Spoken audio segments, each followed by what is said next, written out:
What's up, everybody? This is Dave with Prograph and iDesign. We're on the show floor, our last day here at Siggraph 2017. I'm here with Jeremy Cox, and he's with Imaginary Forces. What is your official title there? I'm a creative director. Creative director, and you just got done presenting, and you were going over yesterday, is that right? Is yesterday your first presentation? So yesterday and today, you had two different presentations on two different projects. So tell everybody about those. Yeah, so yesterday I was presenting the South by Southwest Gaming Awards, and this is a project that we've done 3 years in a row now. So it's actually also the third year I presented with Maxon on the process. So the previous 2 years are actually on Cineversity now, so you can go watch them. I talk about those. But yeah, this year I was talking about the latest one, and then today I was talking about our collaboration with ESPN on their Euro Cup coverage last year. Well, I really love the South by and the way you guys approached that. And so a couple things I want to talk about. Number one was the astronauts dancing and how that kind of came about. Yeah, so I don't know. I mean, just to give a little bit of an outline, like my talk was about like kind of improvisation in C4D and this idea of like you're not following a very specific path in creating this stuff, and it's kind of improvisational in that you're kind of taking things as they come and kind of reassessing and deciding what you want to do based on everything that's in front of you at the moment. So that was kind of an interesting example of that.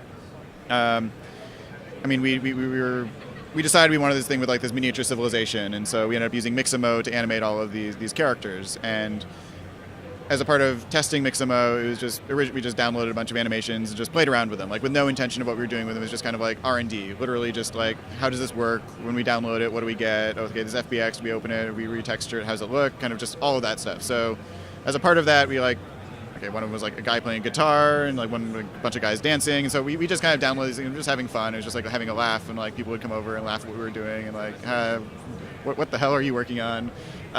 And literally, like, we had no intention of any of those things being in the final piece. It was just sort of I don't know, it was experimentation. And through the process, everyone fell in love with that stuff so much, and everyone kind of remembered it as we were getting into editorial and sort of actually trying to tell the final story, that we actually decided, well, this needs to be more fun. Like it kind of got really serious and like a little dark. Like if you listen to especially the beginning of the piece, it's kind of moody and dramatic, and you're kind of finding these game systems in this kind of desolate landscape, and it almost sounds very kind of ominous and scary. And it really needed to like switch gears. And so during the editorial process, we tried to figure out, like, well, how do we make this actually more fun, or how do we change the tone more towards the end and actually kind of poke fun at it a little more and actually feel like it's enjoyable. So that's really where that came from. Was, well, we already did that at the very beginning. We had fun with this, and so in the edit we just started taking in those original renders that we had no intention of using, but just cut them in, and suddenly it just gave the piece of levity and just made it a lot of fun.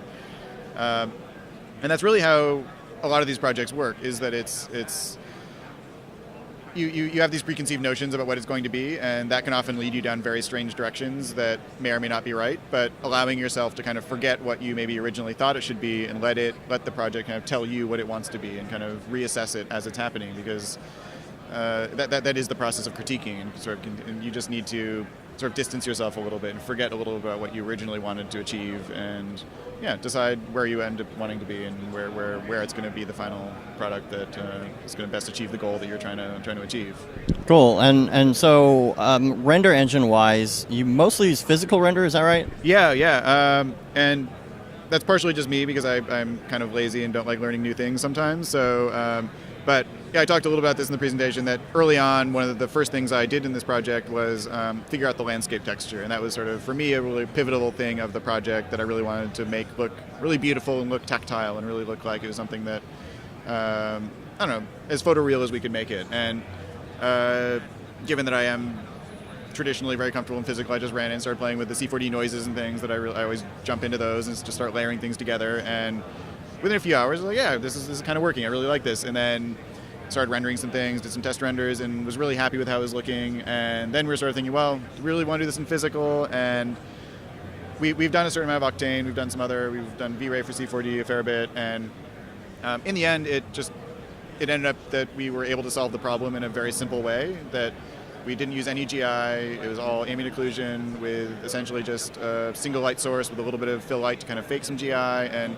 so ultimately our frames were actually only some of them were only a couple minutes a frame. Not bad. The complicated ones were up to maybe 20 minutes a frame, but in the grand scheme of things, that's pretty quick for a really complex scene like what we were dealing with. So, although I think it gets a bad rap for maybe being kind of slow and not great, I think if you know how to optimize it and it's what you're used to working with, I think you can actually do some really nice things with it. And right. I think that's the other thing that people get so hung up on, even with like, I don't know, I've had this conversation about sort of like Nuke and After Effects, or like, it's all these like ideas of, well, if you do it physically based, it's always going to be better. And I think that does give you a leg up if you're doing it in a way that sort of does a lot of it for free, and that it does what the real world does. That's great, and it certainly can help. But I think it's ultimately up to the eye of the artist, and people can get, I don't know, we're so used to workarounds, we're so used to kind of these interesting ways of working that it's whatever the artist feels most comfortable with, and I think the results ultimately speak for themselves, and it doesn't really matter what you use to make it, as long as everyone's happy with the result. So, and sometimes it just depends on if you've got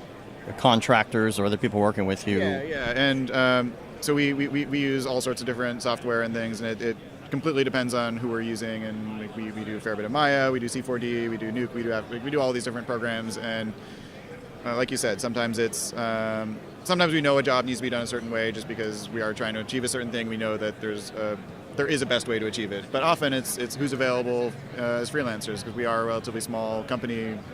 We're about a dozen staff in New York, and so we expand and contract pretty significantly based on how much work we have, and that means that we can be very nimble with who we take on. So we do, if we have a big CG job, we'll bring in a whole CG team. If we don't have a CG job, we're not paying the overhead of a bunch of CG people who don't have anything to do, and that means that creatively we can approach things, like I said, very nimbly, where we really try to have the best solution for the job at hand, rather than just saying, oh, we need to do CG because we have CG people we're paying who need work to do. So they're just sitting around. Job, yeah. So we can really be pretty open in the way we approach a job, and really, from the client's perspective, approach it in the best possible way, rather than the way that we just financially need to. Right.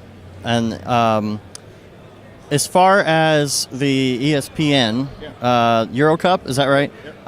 As far as that goes, talk about the paint a little bit, because I really like that paint. So talk about the process and how that was put together. Yeah, so that was kind of one of the main things that inspired me to actually talk about the idea of kind of improvisation in C4D, which is kind of the overall, like, I don't know, the title of my talk, and sort of what I tried to fit everything into, is this idea of being kind of nimble and improvisational when you're working. But that in particular was, I was trying to figure out a way to actually, if you think of like a stroke of paint, like it starts out as a blob that's on a brush, and then as you stroke it along something, it deposits it, or it almost like shaves off a little bit at a time.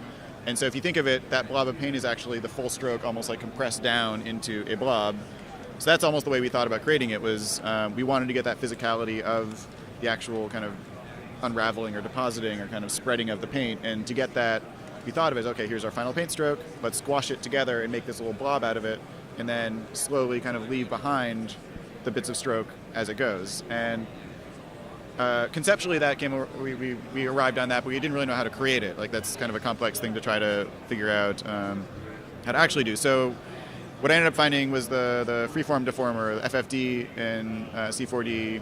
If you squash something, or essentially if you put it around a plane, then squash that plane, then move the FFD off of the plane so it's only encompassing part of it, as it leaves behind, as it leaves that plane behind, it actually does kind of like feel like you have this like sort of squashed portion that then leaves behind this full portion.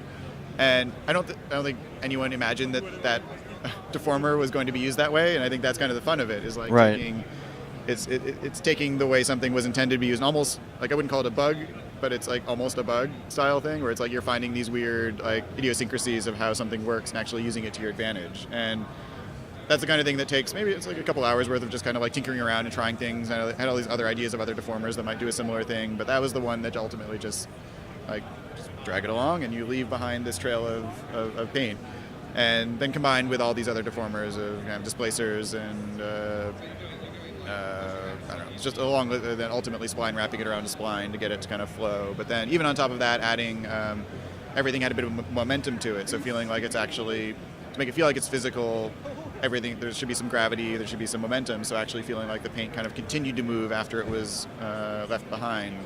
even doing displacement that made it feel like different portions of the paint were moving at slightly different speeds, so there was a little momentum or kind of like almost dripping feeling in the paint itself. So some of that was displacement. Some of it was actually part of the real paint. Yeah, so like a huge part of this for me is why make something in CG when you can just get it for free by doing it for real. So we did just do lots of like smearing paint. We just took palette knives and just kind of like smeared and made hundreds of these different textures that we was largely, I mean, we only used a couple in the end and switched colors and sort of found ways of using them. But when you just do them physically over and over, you just find these nice little imperfections and things in it, and finding different ways of, if we smear one color of paint, then put another blob, and then smear another one on top of it, and then take a brush and then smear it again with a brush. Like, you get all these interesting combinations of textures and things that would be so hard to do procedurally in C4D or to paint something from scratch, but when you just do it physically and photograph it, you just get all that detail for free. And a big part of that was also that we traditionally in CG, what you do if you're doing textures is you would light things as flatly as possible. Like, you try to get rid of all of the specular, all of the shadows and everything, so that you can add that in post. But we actually tried to get a really nice specular on it to really get that glossy, wet feel of the paint. And that meant that we did also add on top of it like specular and reflection to enhance it and make it feel more like it actually had dimension and like it was actually reacting to real light sources. But having that built-in specular that we shot with the textures meant that although it wasn't as physically correct, it did just instantly feel wet. It instantly had that tactile quality that was ultimately what we were going for. And I think it was more important that it had that feel than it be physically correct. And you get the imperfections in the specular that you might not get if you were doing that. And it was a combination. Like, we did some pretty like fine-grained displacement so that you did get additional specular that we were adding on top. But yeah, you're never going to get as much detail as the real world has. Like, your render times go crazy if you try to actually add in that much information. Right. And it's just, you get it for free, so why not use it? Well, appreciate you taking the time to talk to us. Jeremy Cox from Imaginary Forces, and we are finishing up on the floor here today. We're going to have a few more interviews for you. Stay tuned to BroGraph and iDesign, and we'll talk to you later.